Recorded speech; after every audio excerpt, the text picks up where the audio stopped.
Parti Farhaj. Parti yang tak boleh lawan korupsi lagi.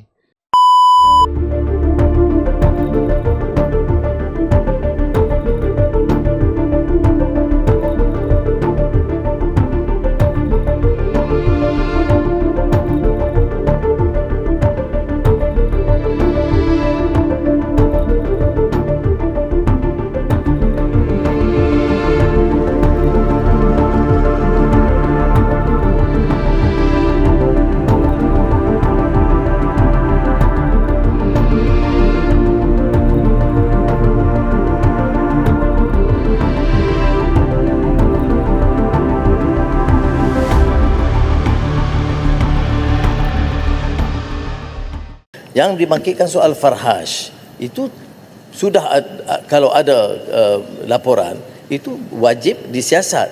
Tapi SPRM harus bertindak berdasarkan siasatan. Isu dia apa? You can read in the news, people linked to the Prime Minister, people like Farhaj, who have, left the Prime Minister's side now suddenly become a billionaire or multi-millionaire. Multiple millionaire. And then all these talks about all these companies, linked to this, linked to that. Semasa itu Farhaj belum menjadi anggota syarikat tersebut. Tak apa. Sesiapa pun termasuk saudara Farhaj. Datuk Seri Farhaj sekarang ni.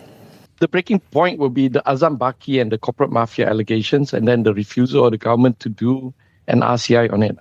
Dalam 3, 4 tahun, 5 tahun ini kita lihat slowly parti kita yang mulanya reformasi menjadi cerita lain pula. Parti Farhaj. Parti yang tak boleh lawan korupsi lagi. Parti yang tak berani untuk buat RCI untuk Azam Baki dan juga corporate mafia. Saya ingin juga mengeluhkan dan berhubung dengan isu yang melibatkan kes tomahan terhadap Datuk Seri Farhaj Salvador.